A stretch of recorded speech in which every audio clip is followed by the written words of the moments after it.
નમસ્કાર વિદ્યાર્થી મિત્રો, વેલકમ બેક માય ચેનલ. આપ સૌનું ફરી વખત તહે દિલથી હાર્દિક સ્વાગત છે.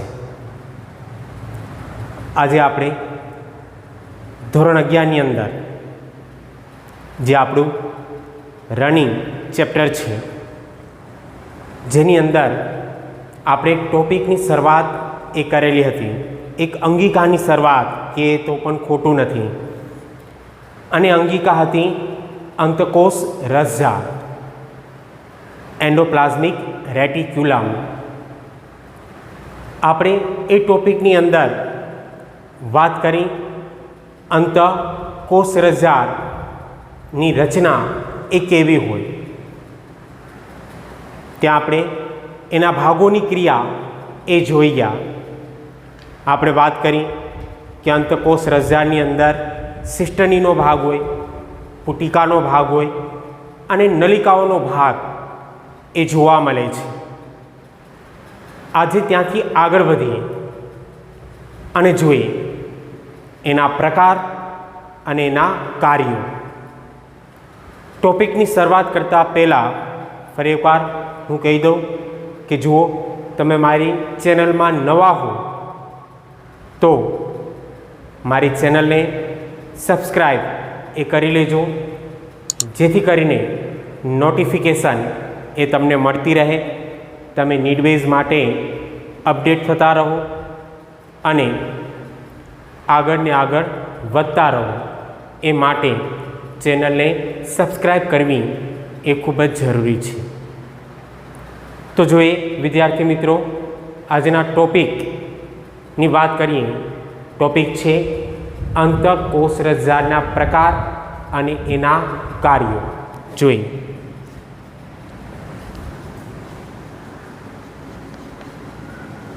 અંતકોષ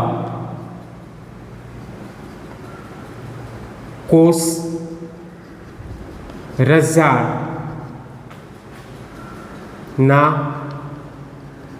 પ્રકાર અને તેના કાર્યો. અંતકોષ રસઝાળના પ્રકાર અને તેના કાર્યો. વિદ્યાર્થી મિત્રો, આજે આપણે જે વાત કરવાના છે એ અંતકોષ રસઝાળના પ્રકાર અને એના કાર્યો વિશેની છે. સૌથી પહેલો પોઈન્ટ લઈ અને એ છે પ્રકાર. અંતકોષ રસઝાળને આપણે કેટલા પ્રકારોમાં વિભાજિત કરી શકીએ? તો કે અંતકોષ રસઝાળને આપણે મુખ્યત્વે બે પ્રકારોમાં વિભાજિત કરી શકીએ. એટલે અહીંયા સૌથી પહેલો પોઈન્ટ એ આવશે કે તેના મુખ્ય બે પ્રકાર છે. તેના મુખ્ય પ્રકાર કેટલા? તો કે બે. અને બે પ્રકાર કયા? તો કે એક પ્રકાર એ છે કણિકામય અંતકોષ રસઝાળ. કણિકામય અંતકોષ રસઝાળ. અને બીજું પ્રકાર એ છે કણિકા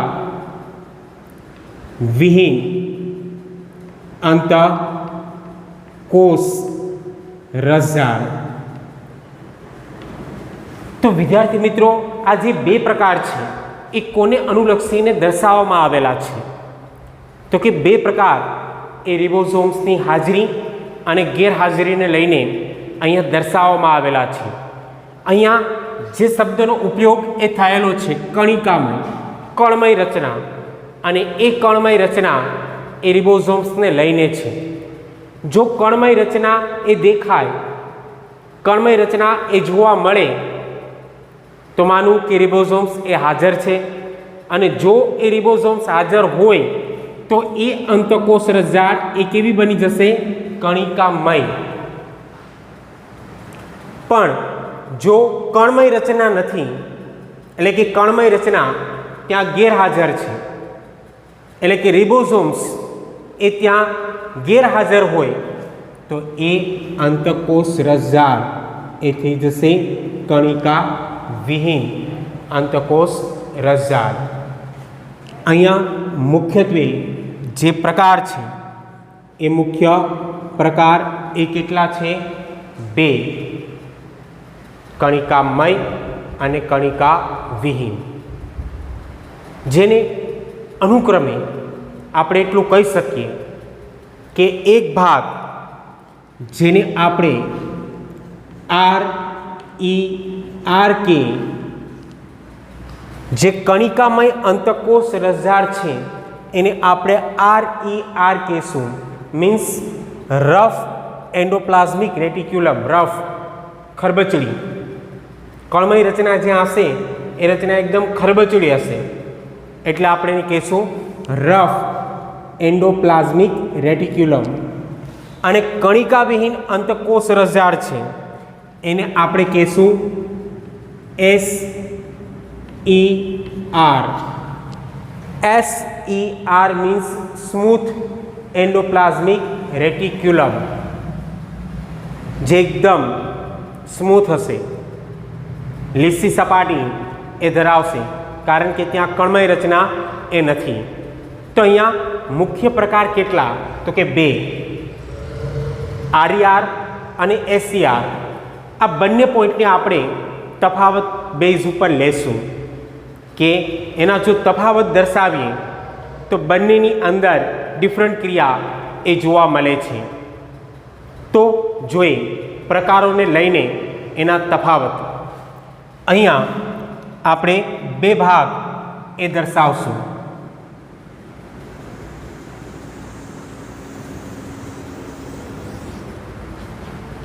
એક ભાગ અહીંયા જે હશે એ ભાગ છે કણિકામય અંતકોષ રસઝાડ. કણિકામય અંતકોષ રસઝાડ અને એને આપણે કહીશું RER. જ્યારે બીજો ભાગ છે એને આપણે કહીશું કણિકા વિહીન અંતકોષ રસઝાડ અને જેને આપણે દર્શાવશું SER, સ્મૂથ એન્ડોપ્લાઝમિક રેટિક્યુલમ. તો અહીંયા આપણે 2 ભાગ એ દર્શાવેલા છે, એક કણિકામય અને બીજું છે કણિકા વિહીન. હવે ધ્યાન રાખજો, તફાવત એ આપણા માટે અગત્યના રહેશે વિદ્યાર્થી મિત્રો. સૌથી પહેલો તફાવત કે જે કણિકામય અંતકોષ રસઝાડ હશે એ સિસ્ટરનીનું બનેલું હશે. સિસ્ટરીનો જે ભાગ હશે એ ભાગ કણિકામય અંતકોષ રસઝાડનો કહેવાશે. એટલે અહીંયા સૌથી પહેલો પોઈન્ટ એ આપણે દર્શાવીએ કે તે સિસ્ટરીનું બનેલું છે. કેનું બનેલું હશે વિદ્યાર્થી મિત્રો? સિસ્ટરીનું એ બનેલું છે. જ્યારે અહીંયા સૌથી પહેલો તફાવત દર્શાવીએ તો કે તે નલિકાઓનું બનેલું છે. પ્રીવિયસ લેક્ચર તમે જોશો તો તમને આ પોઈન્ટ એકદમ સરળતાથી સમજાઈ જશે અને ત્યાં આપણે તમામ બાબતો એ ક્લિયર કરેલી છે કે સિસ્ટરીનો જે ભાગ હશે ત્યાં રિબોઝોમ્સ હાજર હશે એવું આપણે પ્રીવિયસ લેક્ચરમાં કીધેલું છે. એટલે અહીંયા આપણે કહી શકીએ કે હા, કણિકામય જે ભાગ હશે સિસ્ટરીનો બનેલો હશે. નલિકામાં આપણે કીધું હતું કે ત્યાં રિબોઝોમ્સ એ ગેરહાજર હોય. તો હા, રિબોઝોમ્સ ગેરહાજર હોય નલિકાઓમાં તો એ કણિકા વિહીન જ ભાગ કહેવાય. એટલે અહીંયા સૌથી પહેલો પોઈન્ટ એ આપણે કમ્પ્લીટ કર્યો કે સિસ્ટરીનું બનેલું હોય તો ખાસ કરીને એ કણિકામય અને નલિકાઓનું બનેલું હોય તે ભાગ કણિકા વિહીન કહેવાશે. અહીંયા બીજો પોઈન્ટ એ આપણે દર્શાવીએ કે ખાસ કરીને કણિકામય અંતકોષ રસઝાડ છે તેમાં રિબોઝોમ્સ એ હાજર હોય છે. તો અહીંયા બીજો પોઈન્ટ દર્શાવીએ કે તેમાં રિબોઝોમ્સ એ હાજર હોય છે. રિબોઝોમ્સ એ હાજર હોય છે. અહીંયા આપણે દર્શાવશું કે તેમાં રિબોઝોમ્સ એ ગેરહાજર હોય છે. તો આ બેઝિક પોઈન્ટ છે કે જે આપણે જાણીએ છીએ કે રિબોઝોમ્સ હાજર હોય એને અનુસરીને આપણે એને કણિકામય કે અને રિબોઝોમ્સ ગેરહાજર હોય એને અનુસરીને આપણે એને કણિકા વિહીન કહીએ છીએ. તો આપણો બીજો પોઈન્ટ એ ક્લિયર થયો કે હા, રિબોઝોમ્સની હાજરી અને રિબોઝોમ્સની ગેરહાજરીને લઈને ખાસ કરીને આપણે એને બે પ્રકારની અંદર વિભાજિત કરી શકીએ છીએ. હવે વિદ્યાર્થી મિત્રો ખ્યાલ હોય તો આપણે કીધેલું હતું કે જે સિસ્ટર્નીનો ભાગ છે એ ક્યાં આવેલ હોય? તો કે જે કોષ કેન્દ્ર પટલ છે એની બિલકુલ નજીક હોય છે. એટલે એને અનુસરીને અહીંયા ત્રીજો પોઈન્ટ આવશે કે તે કોષ કેન્દ્ર પટલની નજીક હોય છે. પોઈન્ટ ધ્યાન રાખજો, આ બધા પોઈન્ટ આપણા ક્લિયર જ છે આમ જોવા જઈએ તો, કે તે કોષ કેન્દ્ર પટલની નજીક હોય છે. જ્યારે કણિકા વિહીનમાં જે નલિકાઓ આવેલી છે, નલિકાઓમાં આપણે કીધેલું હતું કે નલિકાઓ એ કોષરસ પટલની નજીક હોય છે. એટલે અહીંયા ત્રીજો પોઈન્ટ આવશે કે તે કોષ રસ પટલની નજીક હોય છે. એક ભાગ જે કોષ કેન્દ્ર પટલની નજીક છે, આ ખાસ ધ્યાન રાખજો. જ્યારે બીજો ભાગ એ કોષ રસ પટલની નજીક એ જોવા મળે છે. તો અહીંયા આ ત્રીજો તફાવત થયો કે કોષ કેન્દ્ર પટલની નજીક એ આરઈઆર હશે અને કોષ રસ પટલની નજીક એ એસીઆર હશે. Point clear? તો આ ત્રીજો પોઈન્ટ એ આપણે જોઈ ગયા. હવે ચોથા પોઈન્ટની વાત કરીએ આપણે અહીંયા. તો આ પોઈન્ટ આપણા માટે અગત્યનો છે વિદ્યાર્થી મિત્રો, એટલે ધ્યાન રાખજો. જે આરઈઆર છે, રફ એન્ડોપ્લાઝમિક રેટિક્યુલમ છે કણિકામય, એ પ્રોટીનનું સંશ્લેષણ અને એનું વહન કરાવરાવશે. પ્રોટીનનું સંશ્લેષણ પણ કરે અને તેનું વહન પણ કરે છે.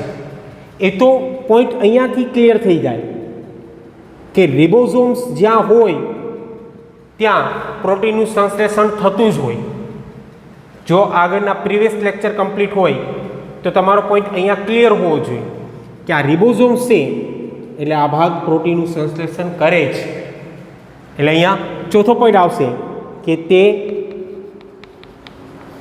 પ્રોટીનનું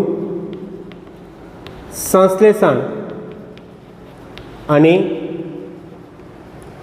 વહન એ કરે છે. પ્રોટીનનું સંશ્લેષણ અને વહન એ કરે છે. કયો ભાગ? આરઈઆરનો ભાગ. જ્યારે અહીંયા આપણે ચોથો પોઈન્ટ દર્શાવીએ કે અહીંયા તો રિબોસોમ્સ ગેરહાજર છે, તો આ ભાગ એ કેનું સંશ્લેષણ કરે? તો કે આ ભાગ સંશ્લેષણ કરશે લિપિડનું. લિપિડ, ચરબી, મેદ. એટલે અહીંયા આપણે દર્શાવશું કે તે લિપિડનું સંશ્લેષણ અને વહન એ કરે છે. તો આપણે એક તફાવતની ક્રિયા થઈ કે પ્રોટીનનું સંશ્લેષણ કરે તો આરઈઆર અને લિપિડનું સંશ્લેષણ કરે તો એસીઆર. તો અહીંયા ચોથો પોઈન્ટ એ આપણે ક્લિયર કરી ગયા. હવે પાંચમો અને છઠ્ઠો પોઈન્ટ એ આપણા માટે અગત્યના બે પોઈન્ટ છે કે જે આ પોઈન્ટમાંથી નહીં મળે એટલે આપણે એને અલગથી જ દર્શાવીએ છીએ. વિદ્યાર્થી મિત્રો, જે RER છે એટલે કે કણિકામય અંતકોષ રસઝાડ છે તે કોષ કેન્દ્રમાંથી પદાર્થોનું વહન એ બીજી કેટલીક અંગિકાઓમાં કરાવરાવે છે. અહીંયા પાંચમો પોઈન્ટ એ આપણે દર્શાવીએ કે તે કોષ કેન્દ્ર તરફથી પદાર્થોનું વહન અંગિકાઓ તરફ. ખાસ વિદ્યાર્થી મિત્રો ધ્યાન રાખજો કે કોષ કેન્દ્ર તરફથી પદાર્થોનું વહન એ અંગિકાઓ તરફ કરાવરાવશે. એટલે અહીંયા જે પદાર્થની વાત કરીએ, ખાસ કરીને આપણે એવું કહીએ કે પ્રોટીન છે, તો એ પ્રોટીનનું જે વહન થશે એ વહન કોષ કેન્દ્રથી બીજી જે અંગિકાઓ છે એ તરફ. આગળ અંગિકાઓ ઘણી બધી આવશે, એ બીજી જે અંગિકાઓ છે એ તરફ પદાર્થોનું વહન કરાવવાનું કાર્ય એ RER કરશે. પણ તમારો ક્લિયર? કઈ તરફથી કઈ તરફ? કોષ કેન્દ્રથી બીજી અંગિકાઓ તરફ પદાર્થોનું વહન એ RER કરાવરાવશે. જ્યારે SER સ્મૂથ એન્ડોપ્લાઝમિક રેટિક્યુલમ ની અંદર જોવા જઈએ તો ખાસ કરીને તે ડેસ્મોટ્યુબ્યુલ્સ નું બનેલું છે. SER એ કેનું બનેલું છે? તો અહીંયા આપણે દર્શાવીએ પાંચમો પોઈન્ટ કે તે ડેસ્મોટ્યુબ્યુલ્સ નું બનેલું છે. ડેસ્મોટ્યુબ્યુલ્સ નું બનેલું છે જે કોષરસ તંતુમાંથી પસાર થાય છે. જે કોષ રસ તંતુમાંથી પસાર થાય છે. આ જે ડેસ્મોટ્યુબ્યુલ્સ આવેલા છે, ટ્યુબ્યુલ્સ મીન્સ નલિકાઓ, ટ્યુબ્યુલ્સ મીન્સ નલિકાઓ, એ કોષરસ તંતુમાંથી પસાર થાય અને ડેસ્મો જે ટ્યુબ્યુલ્સ છે એની અંદર રહેલા જે પદાર્થો છે એ પદાર્થો એ ખાસ કરીને કોષરસ તંતુમાંથી પસાર થતા જોવા મળતા હોય છે. વિદ્યાર્થી મિત્રો, આ તમારો પોઈન્ટ ક્લિયર છે. હું ખાલી બેઝિક પોઈન્ટ અહીંયા ક્લિયર કરાવી દઉં કે ખાસ કરીને માનો કે અહીંયા એક કોષ છે, અહીંયા પણ એક કોષ છે અને બે કોષ વચ્ચે આવી રીતના કોષરસીય તંતુ આવેલા હોય. આ જે આવેલા તંતુ છે જેને આપણે કોષ રસીય તંતુઓ તરીકે ઓળખી શકીએ કે આ તંતુઓ છે. અને કોષરસીય તંતુઓ જે જોવા મળે છે એ કોષરસીય તંતુઓની અંદર આવી રીતના જે નલિકાઓ નીકળતી હોય એ નલિકા એ ડેસ્મોટ્યુબ્યુલ્સ છે. અને એ એક કોષમાંથી પદાર્થોને બીજા કોષમાં વહન કરાવરાવે. એક કોષમાંથી બીજા કોષમાં વહન એ આ રીતના થશે. તો ખાસ કરીને અહીંયા આપણે કહી શકીએ કે ડેસ્મોટ્યુબ્યુલ્સ છે જેને લઈને પદાર્થોનું વહન થાય છે એક કોષમાંથી બીજા કોષમાં. તો આ વિદ્યાર્થી મિત્રો પાંચમો પોઈન્ટ એ આપણે ક્લિયર કર્યો. હવે છઠ્ઠો પોઈન્ટ એ આપણે જોઈએ જે RER છે. RER કે જે ખાસ કરીને SER નું નિર્માણ કરે. RER છે એમાંથી જ SER નું નિર્માણ થાય. આ સૌથી અગત્યનો પોઈન્ટ છે નીટ બેઝ માટે કે RER માંથી જ SER નું નિર્માણ થાય. RER માંથી જ એક અંગિકા જેને ગોલ્ગીકાય કહેવાય એનું નિર્માણ થાય. RER માંથી બીજી એક એવી અંગિકા લાઇસોસોમ્સ કે જેનું નિર્માણ થાય. તો RER નું મહત્વ ઘણું છે. અહીંયા આપણે દર્શાવીએ છઠ્ઠો પોઈન્ટ કે RER, તો કે તેમાંથી SER ઉપરાંત ગોલ્ગી કાય અને લાઇસોસોમ્સનું નિર્માણ એ થતું જોવા મળે છે. અહીંયા ટૂંકમાં કહીએ તો આપણે કહી શકીએ કે GERL,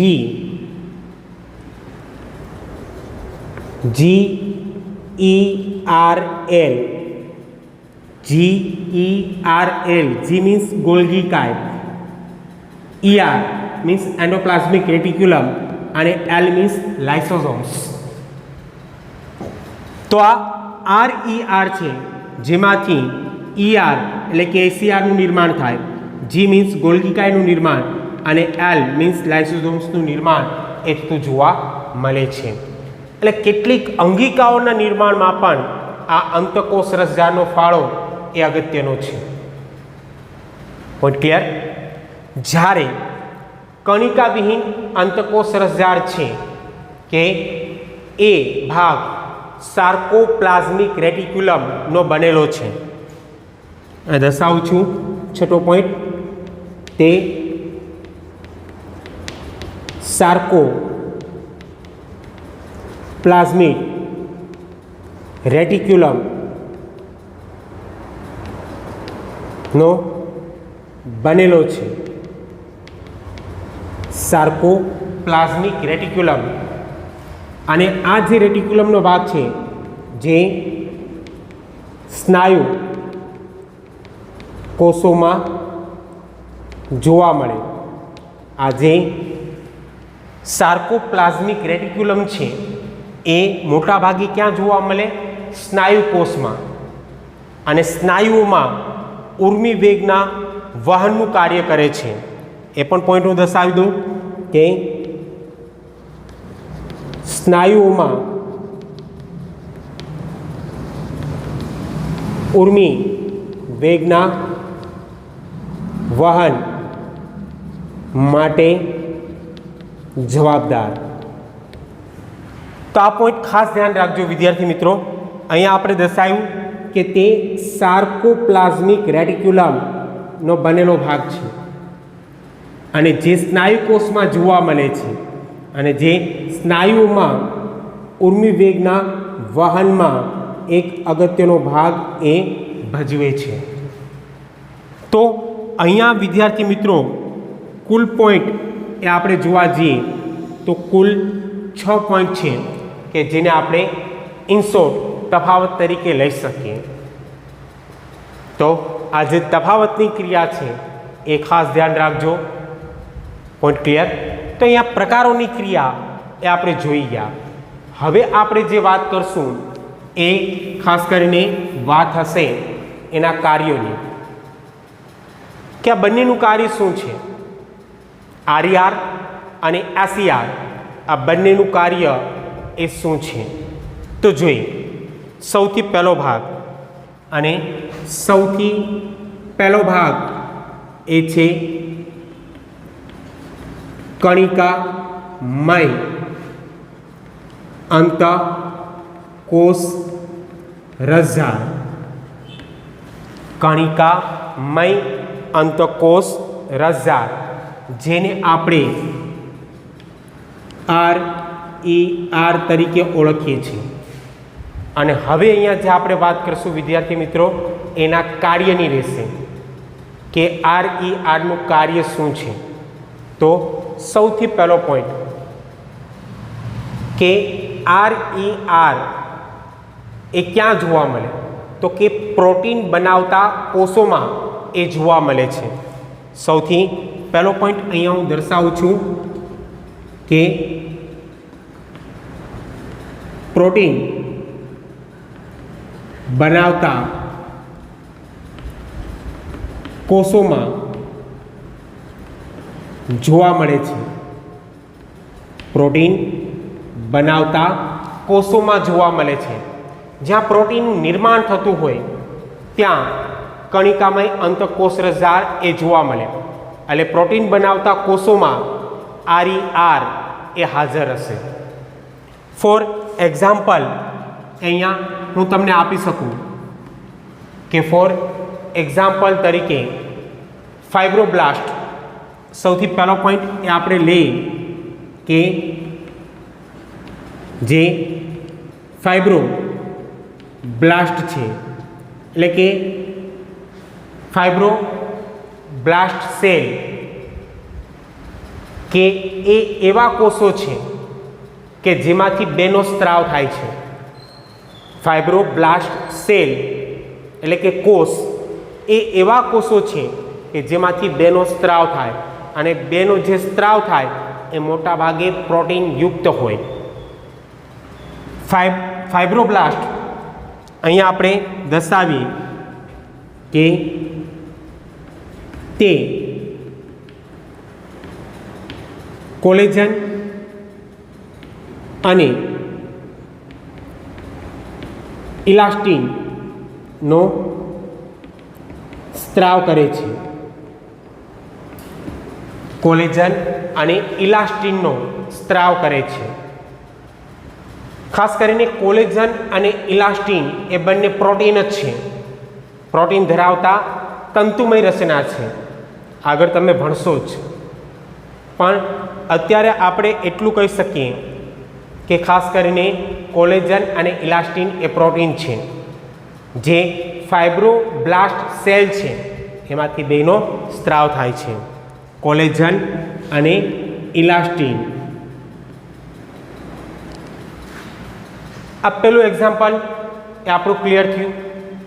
હવે અહીંયા બીજું એક્ઝામ્પલ એ આપણે આપવું હોય તો આપણું જે સ્વાદુપિંડ છે, પેન્ક્રિયાસ જેને કે સ્વાદુપિંડ એક ગ્રંથિ છે, સહાયક પાચક ગ્રંથિ જે પાચનની ક્રિયામાં મદદરૂપ થાય.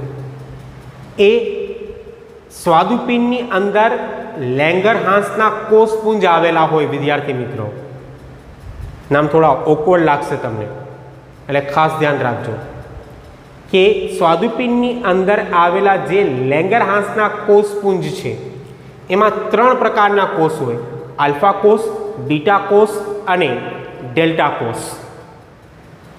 એમાં જે બીટા કોષ છે કે જેના દ્વારા ઇન્સ્યુલિનનો સ્ત્રાવ થાય, અને એ ઇન્સ્યુલિન એ પણ પ્રોટીનનું બનેલું છે.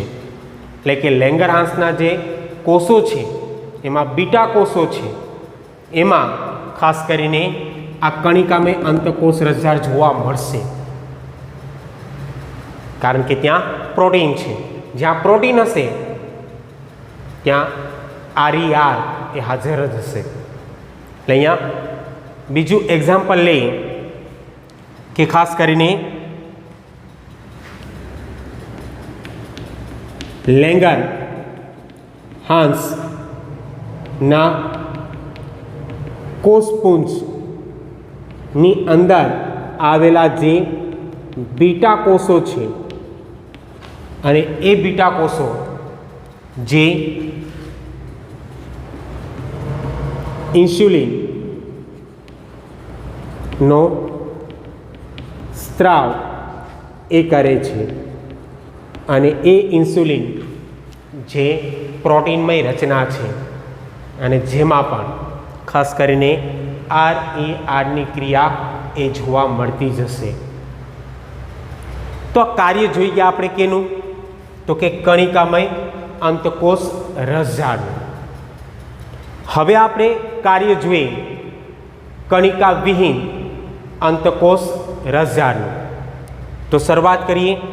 બીજો પોઈન્ટ અહીંયા લઈએ કે કણિકા વિહીન અંતઃકોષ રસઝાડ. કણિકા વિહીન અંતઃકોષ રસઝાડ જેને આપણે SER તરીકે ઓળખી શકશું. સ્મૂથ એન્ડોપ્લાઝમિક રેટિક્યુલમ તરીકે એને ઓળખવામાં આવશે. આ પોઈન્ટ પણ આપણા માટે અગત્યનો રહેશે નીડ બેઝ માટે કે SERનું કાર્ય શું છે.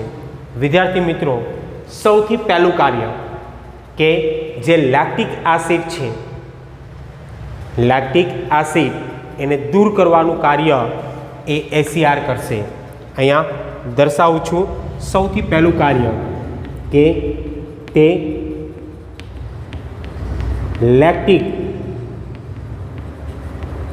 એસિડને દૂર કરે છે. તે લેક્ટિક એસિડને દૂર કરશે. લેક્ટિક એસિડ વિદ્યાર્થી મિત્રો સ્નાયુમાં હોય. તમે ધોરણ 10 થી ભણતા આવો છો. અજારક શ્વસનમાં આપણે વાત કરી કે પાયરુવિક એસિડમાંથી લેક્ટિક એસિડનું નિર્માણ થાય અને લેક્ટિક એસિડનો સૌથી વધારે ભરાવો થાય તો આપણા જે સ્નાયુઓ છે એ કાર્ય કરી શકતા નથી. તો લેક્ટિક એસિડનો ભરાવો થાય તો આપણા સ્નાયુ કાર્ય ન કરી શકે. તો લેક્ટિક એસિડને દૂર કરવું એ ખૂબ જ જરૂરી છે અને લેક્ટિક એસિડને દૂર કરવાનું કાર્ય એ આ જે કણિકા વિહીન અંતકોષ રસઝાડ છે એ કરશે. પહેલો પોઈન્ટ ક્લિયર તમારો. બીજો પોઈન્ટ અહીંયા આપણે દર્શાવીએ કે ખાસ કરીને SER સ્મૂથ એન્ડોપ્લાઝમિક રેટિક્યુલમ જે ઝેરી પદાર્થોને દૂર કરે છે. આનું બીજું કાર્ય છે કે શરીરમાં રહેલા ઝેરી પદાર્થોને દૂર કરવાનું કાર્ય એ SER કરશે. એટલે અહીંયા બીજો પોઈન્ટ લખીએ કે તે ઝેરી પદાર્થોને શરીરમાંથી દૂર કરે છે. અને ઝેરી પદાર્થ તરીકે વિદ્યાર્થી મિત્રો એક્ઝામ્પલ આપવું હોય તો એક એક્ઝામ્પલ આપી દઈજો. અને એક્ઝામ્પલ છે કાર્સિનોજન બેન્ઝાસ્પાયરિન. હું અહીંયા લખી નાખું છું. કાર્સિનોજન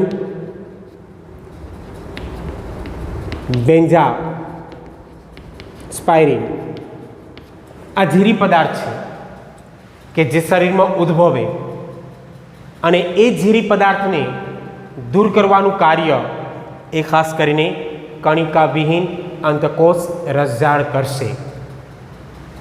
તો બે કાર્ય એ વિદ્યાર્થી મિત્રો કમ્પ્લીટ થયા. ઉપરાંત એનું ત્રીજું કાર્ય જોવા જઈએ તો આપણા શરીરની અંદર થતી ગ્લાયકોજેનોલાઇસિસ ક્રિયા. અહીંયા હું લખું છું, ઉપર દર્શાવું છું કે ગ્લાયકોજેનોલાઇસિસ પ્રક્રિયામાં ભાગ ભજવે છે. વિદ્યાર્થી મિત્રો, ગ્લાયકોજેનોલાઇસિસ ક્રિયા એટલે કે ગ્લુકોઝને તોડવાની ક્રિયા. ગ્લુકોઝને તોડવાની ક્રિયા. ગ્લુકોઝને તોડવાની પ્રક્રિયા જેને આપણે ગ્લાયકોજેનોલાઇસિસ કહે, જ્યાં ગ્લુકોઝ બ્રેકડાઉન થતું હોય, તૂટતું હોય અને આ ગ્લુકોઝને તોડવાનું જે કાર્ય છે એમાં પણ ખાસ કરીને ભાગ ભજવે કોણ? તો કે SER સ્મૂથ એન્ડોપ્લાઝમિક રેટિક્યુલમ. ત્રણ કાર્ય વિદ્યાર્થી મિત્રો આપણે જોયા SERના. સૌથી પહેલું કાર્ય કયું છે? તો કે સૌથી પહેલું કાર્ય છે લેક્ટિક એસિડને દૂર કરવાનું. બીજું કાર્ય ઝેરી પદાર્થોને દૂર કરવાનું, જેમાં કાર્સિનોજન બેન્ઝાસ્પાયરિન છે. અને ત્રીજું કાર્ય ગ્લાયકોજેનોલાઇસિસની જે ક્રિયા છે એટલે કે ગ્લુકોઝને તોડવાની ક્રિયા છે એમાં પણ એ ભાગ ભજવશે. Point clear? અને એનું ચોથું કાર્ય એ જોવા જઈએ તો ચોથું કાર્ય તો કે લિપિડ નિર્માણ કરતા કોષોમાં જોવા મળે છે. અહીંયા આપણે કીધું હતું કે પ્રોટીન બનાવતા કોષોમાં જોવા મળે, કણિકામય. તો અહીંયા આપણે દર્શાવશું કે તે લિપિડ બનાવતા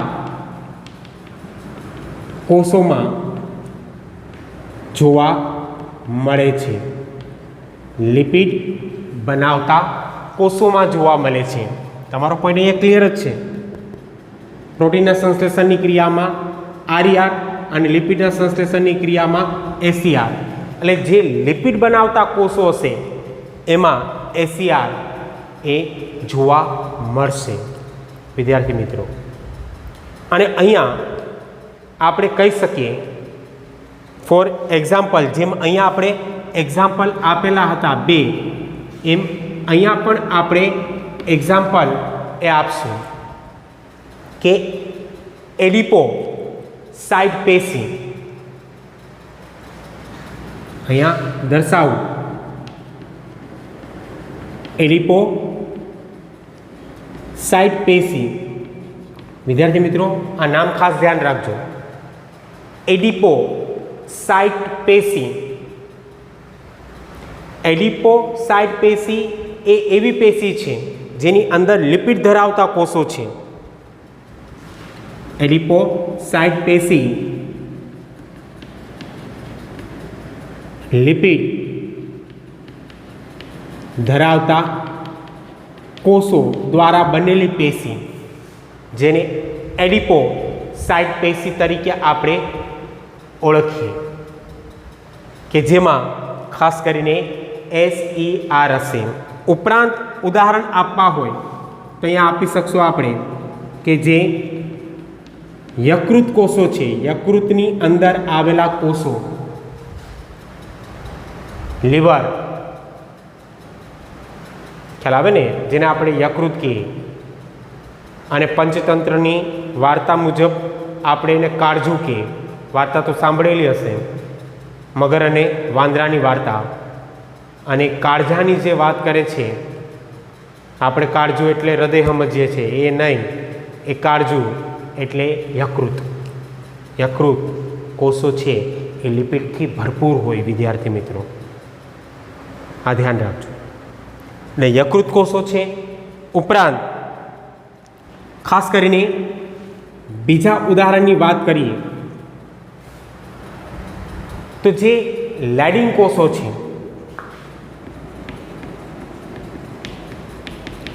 લેડિંગ કોષો, લેડિંગ કોષો ખાસ કરીને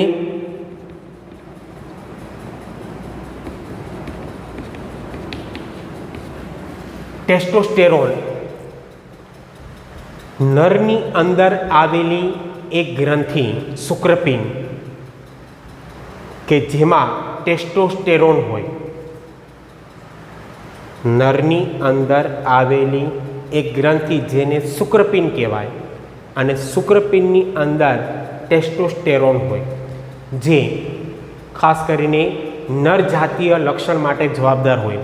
દાઢી મૂછનું નિર્માણ થવું એ ટેસ્ટોસ્ટેરોનને આભારી છે.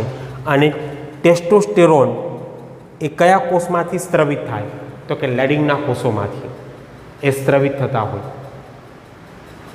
અને સ્ટીરોઇડ છે, સ્ટીરોઇડ ધ્યાન રાખજો, સ્ટીરોઇડની ક્રિયા જ્યાં પણ હોય ત્યાં માની લેવું કે લિપિડ હોય જ. ખ્યાલ આવે ને, સ્ટીરોઇડ કમ્પ્લીટ લેડિંગના કોષો. એવી જ રીતના જે સ્ત્રીઓની અંદર અંડપુટિકાનો વિકાસ થાય, સ્ત્રીઓની અંદર અંડપુટિકાનો વિકાસ એટલે કે અંડકોષનું નિર્માણ થાય, જેના માટે પણ 2 અંતઃસ્ત્રાવ એ જવાબદાર હોય. અને 2 અંતઃસ્ત્રાવની વાત કરીએ તો એક છે ઇસ્ટ્રોજન અને બીજું છે પ્રોજેસ્ટેરોન. આ 2 અંતઃસ્ત્રાવ છે. અને આ 2 અંતઃસ્ત્રાવ જે માદામાં જાતીય લક્ષણ માટે જવાબદાર છે, જેમ કે તીણો અવાજ છે, સ્નાયુઓ એ નબળા હોવા, આ જે લક્ષણો છે ગૌણ જાતીય લક્ષણ, એના માટે આ 2 અંતઃસ્ત્રાવ જવાબદાર છે. એમ પુરુષની અંદર, નરની અંદર ટેસ્ટોસ્ટેરોન એ અંતઃસ્ત્રાવ છે, અને આવા જે અંતઃસ્ત્રાવો છે એની અંદર લિપિડ હાજર હોય, અને જ્યાં લિપિડ હાજર હોય ત્યાં જોવા મળતી ક્રિયા એ SERની જ હોય. તો આ SERનું કાર્ય આપણે જોઈ ગયા. પોઈન્ટ એ તમારો ક્લિયર હશે. હવે તો અહીંયા આપણે કહી શકીએ કે લેક્ટિક એસિડ છે, ઝેરી પદાર્થોને દૂર કરવાની ક્રિયા છે, ગ્લાયકોજેનોલાઇસિસ ક્રિયા છે, ઉપરાંત લિપિડ બનાવતા જે કોષો છે એમાં, અને એ કોષોને લઈને આપણે અમુક ઉદાહરણ એ દર્શાવ્યા. તો અહીંયા આપણો જે પોઈન્ટ છે ERનો, અંતઃકોષ રજા એન્ડોપ્લાઝમિક રેટિક્યુલમનો, એ વિદ્યાર્થી મિત્રો એ પૂર્ણ થાય છે. અહીંયા એક અંગિકા એ પૂર્ણ થઈ.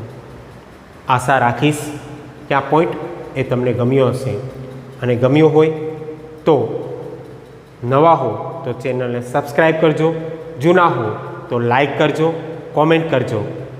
ફરી મળશું, ત્યાં સુધી stay safe, stay home. Thank you, ધન્યવાદ.